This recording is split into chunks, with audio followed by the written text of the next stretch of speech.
Okay,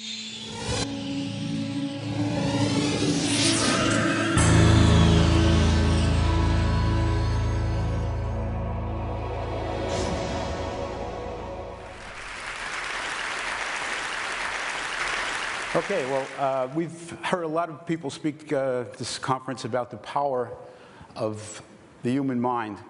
And what I'd like to do today is give you a vivid example of how that power can be unleashed when someone is in a survival situation, how the will to survive can bring that out in people. This is an incident which occurred on Mount Everest. It was the worst disaster in the history of Everest. And when it occurred, I was the only doctor on the mountain. So I'll take you through that, and we'll see what it's like when someone really summons the will to survive. Okay, this is Mount Everest. It's 29,035 feet high. I've been there 6 times. 4 times I did work with National Geographic making tectonic plate measurements. Twice I went with NASA doing remote sensing devices.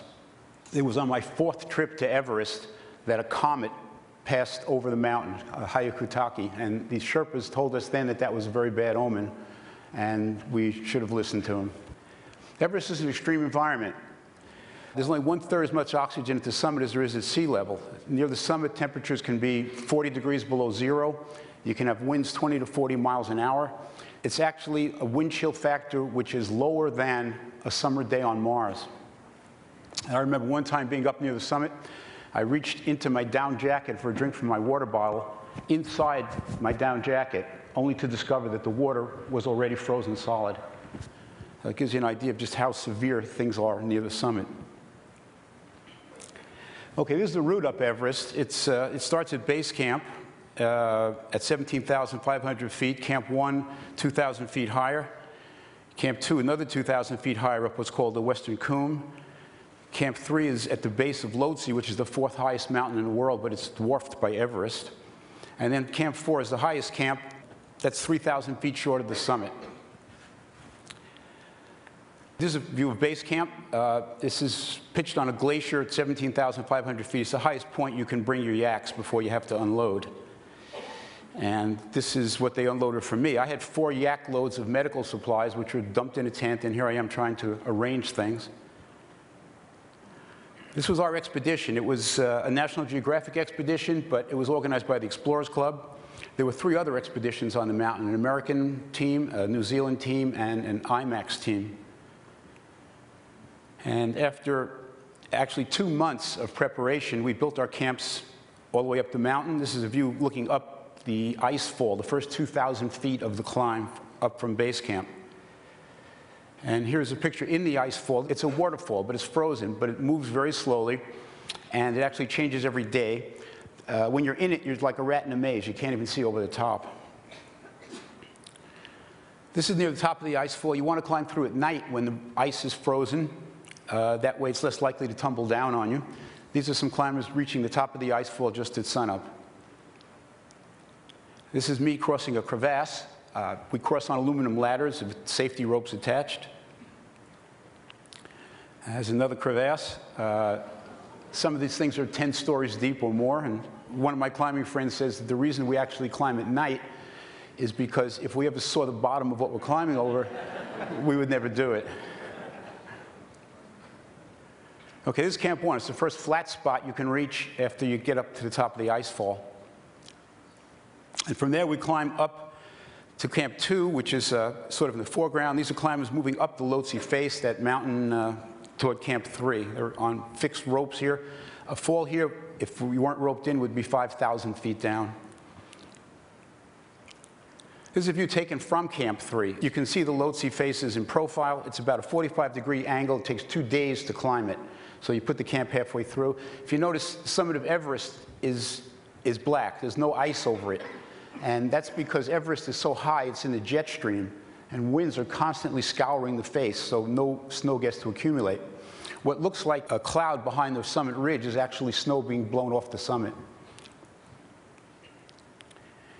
This is on the way up from Camp 3 to Camp 4, moving in up through the clouds. And this is at Camp 4. Once you get to Camp 4, you have maybe 24 hours to decide if you're going to go for the summit or not. Everybody's on oxygen. Your supplies are limited. And you either have to go up or go down, make that decision very quickly.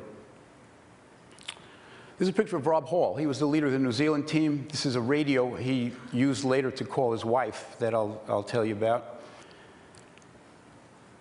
And these are some climbers waiting to go to the summit. They're up at Camp 4, and you can see there's wind blowing off the summit. This is not good weather to climb in.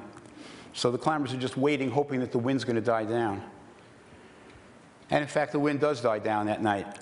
It becomes very calm. There's no wind at all. This looks like a good chance to go for the summit. So here are some climbers starting out for the summit on what's called a triangular face. It's the first part of the climb. It's done in the dark because it's actually less steep than what comes next. And you can gain daylight hours if you do this in the dark. So that's what happened. The climbers got up on the southeast ridge. This is the view looking at the southeast ridge. The summit would be in the foreground. It's, from here, it's about 1,500 feet up at a 30-degree angle to the summit. But what happened that year was the wind suddenly and unexpectedly picked up. A storm blew in that no one was anticipating. And you can see here some ferocious winds blowing snow way high off the summit. And there were climbers on that summit ridge. This is a picture of me in that area taken a year before. And you can see I've got an oxygen mask on with a rebreather. I have an oxygen hose connected here. You can see in this climber we have 2 oxygen tanks in the backpack, little titanium tanks, very lightweight, and we're not carrying much else. This is all you've got. You're very exposed on the summit ridge. Okay, this is a view taken on the summit ridge itself. This is on the way toward the summit on that 1,500-foot ridge. All the climbers here are climbing unroped. And the reason is because the drop-off is so sheer on either side that if you were roped to somebody, you would just wind up pulling them off with you. So each person climbs individually.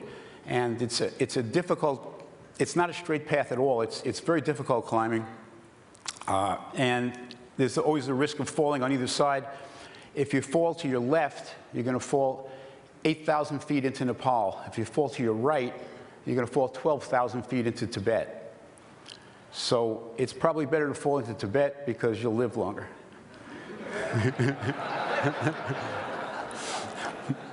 But either way, you fall for the rest of your life. Okay, those climbers were up near the summit, along that summit ridge that you see up there. And I was down here in Camp 3. My expedition was down in Camp 3 while these guys were up there in the storm. The storm was so fierce that we had to lay fully dressed, fully equipped, laid out on the tent floor to stop the tent from blowing off the mountain.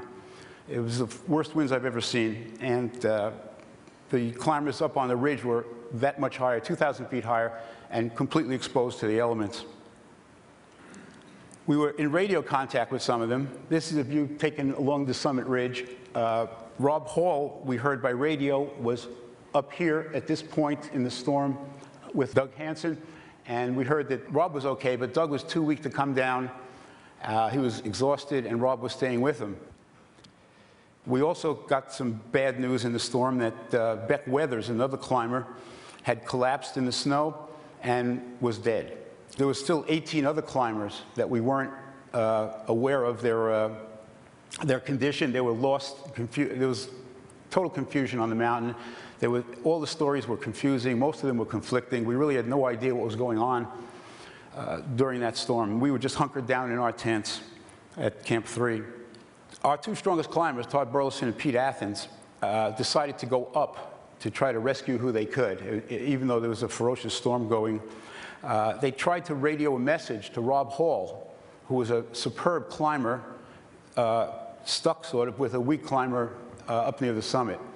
I expected them to say to Rob, "Hold on, we're coming." But in fact, what they said was, "Leave Doug and come down yourself. There's no chance of saving him, and just try to save yourself at this point." And Rob got that message, but his answer was, "We're both listening." Todd and Pete got up to the summit ridge up in here, and there was a scene of complete chaos up there. But they did what they could to stabilize the people. I gave them radio advice from Camp 3, and we sent down the climbers that could make it down under their own power. The ones that couldn't, we just sort of decided to leave up at Camp 4. So the climbers were coming down along this route. This is taken from Camp 3, where I was. And they all came by me so I could take a look at them and see what I could do for them, which is really not much, because Camp 3 is a little notch cut in the ice in the middle of a 45-degree angle. You can barely stand outside the tent. It's really cold. It's 24,000 feet. The only supplies I had at that altitude were 2 plastic bags with preloaded syringes of painkiller and steroids. So as the climbers came by me, I sort of assessed whether or not they were in condition to continue on further down. The ones that weren't that lucid or were not well coordinated, I would give an injection of steroid to try to give them some period of lucidity and coordination where they could then work their way further down the mountain. It's so awkward to work up there that sometimes I even gave the injections right through their clothes. It was just too hard to maneuver any other way up there. While I was taking care of them, we got more news about Rob Hall. There was no way we could get up high enough to rescue him. He called in to say that he was alone now. Apparently Doug had died higher up on the mountain. But Rob was now too weak to come down himself. And with the fierce winds and up at that altitude, he was just beyond rescue, and he knew it. At that point, he asked to be paged into his wife. He was carrying a radio. His wife was home in New Zealand, 7 months pregnant with their first child. And Rob asked to be patched into her. That was done. And Rob and his wife had their last conversation. They picked a name for their baby. Rob then signed off, and that was the last we ever heard of him. I was faced with treating a lot of critically ill patients at 24,000 feet, which was an impossibility. So what we did was we got the victims down to 21,000 feet, where it was easier for me to treat them. This was my medical kit. It's a tackle box filled with medical supplies. This is what I carried up the mountain. I had more supplies lower down, which I asked to be brought up to meet me at the lower camp. And this was the scene at the lower camp. The survivors came in one by one. Some of them were hypothermic. Some of them were frostbitten. Some were both. What we did was try to warm them up as best we could, put oxygen on them, and try to revive them, which is difficult to do at 21,000 feet when the tent is freezing. This is some severe frostbite on the feet, severe frostbite on the nose.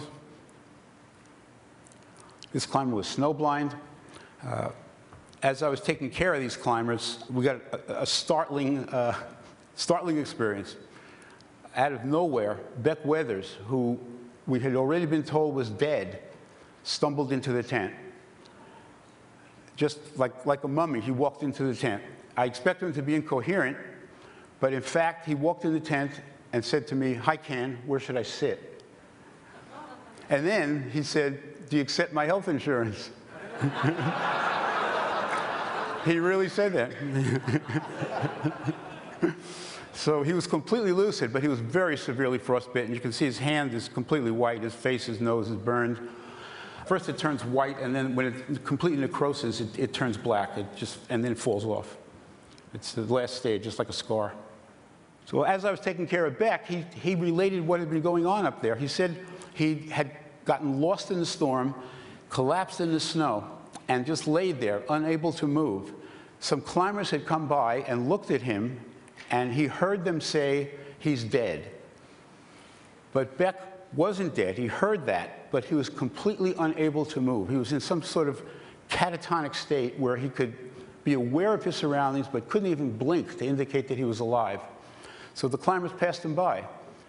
And Beck laid there for a day, a night, and another day in the snow. And then he said to himself, "I don't want to die. I have a family to come back to." And the thoughts of his family, his kids and his wife, generated enough energy, enough motivation in him so that he actually got up. After laying in the snow that long a time, he got up and found his way back to the camp. And Beck told me that story very quietly, but I was absolutely stunned by it. I couldn't imagine anybody laying in the snow that long a time and then getting up. He had apparently reversed an irreversible hypothermia. And I can only try to speculate on how he did it. So what if we had Beck hooked up to a SPECT scan, something that could actually measure brain function? Just very simply, there are three parts of the brain: the frontal lobe, where you focus your attention and concentration. You have the temporal lobe, where you form images and keep memories. And the posterior part of your brain, which contains the cerebellum, which controls motion, and the brain stem, where you have your basic maintenance functions like heartbeat and respiration. So let's take a cut through the brain here and imagine that Beck was hooked up to a SPECT scan. This measures dynamic blood flow and therefore energy flow within the brain. So you have the prefrontal cortex here lighting up in red. This is a pretty evenly distributed scan. You have the middle area where the temporal lobe might be in here, and the posterior portion where the maintenance functions are in the back. This is a roughly normal scan showing equal distribution of energy. Now you go to this one, and you see how much more the frontal lobes are lighting up. This might be what Beck would be experiencing when he realizes he's in danger. He's focusing all his attention on getting himself out of trouble. These parts of the brain are quieting down. He's not thinking about his family or anybody else at this point. And he's working pretty hard. He's trying to get his muscles going and get out of this. Okay, but he's losing ground here. He's running out of energy. It's too cold. He can't keep his metabolic fires going. And you see there's no more red here. His brain is quieting down. He's collapsed in the snow here. Everything is quiet. There's very little red anywhere. Beck is powering down. He's dying. You go on to the next scan. But in Beck's case, you can see that the middle part of his brain is beginning to light up again. He's beginning to think about his family. He's beginning to have images that are motivating him to get up. He's developing energy in this area through thought. And this is how he's going to turn thought back into action. This part of the brain is called the anterior cingulate gyrus. It's an area in which a lot of neuroscientists believe the seat of will exists. This is where people make decisions, where they develop willpower. And you can see there's an energy flow going from the mid portion of his brain, where he's got images of his family, into this area, which is powering his will. Okay, and this is getting stronger and stronger to the point where it's actually going to be a motivating factor. He's going to develop enough energy in that area after a day, a night, and a day to actually motivate himself to get up. And you can see here, he's starting to get more energy up into the frontal lobes. He's beginning to focus. He can concentrate now. He's thinking about what he's got to do to save himself. So this energy has been transmitted up toward the front of his brain, and it's getting quieter down here. But he's using this energy to sort of think about what he has to do, get himself going. And then that energy is sort of spreading throughout his thought areas. He's not thinking about his family now, and he's getting himself motivated. This is the posterior part where his muscles are going to be moving, and he's going to be pacing himself. His heart and lungs are going to pick up speed. So this is what I can speculate might have been going on had we been able to do a SPECT scan on Beck during this survival epoch. So here I am taking care of Beck at 21,000 feet, and I felt what I was doing was completely trivial compared to what he had done for himself. It just shows you what the power of the mind can do. He was critically ill. There were other critically ill patients. Luckily, we were able to get a helicopter in to rescue these guys. Helicopter came in at 21,000 feet and carried out the highest helicopter rescue in history. It was able to land on the ice, take away Beck and the other survivors one by one, and get them off to Kathmandu in a clinic before we even got back to base camp. This is a scene at base camp at one of the camps where some of the climbers were lost, and we had a memorial service there a few days later. These are Sherpas lighting juniper branches. They believe juniper smoke is holy.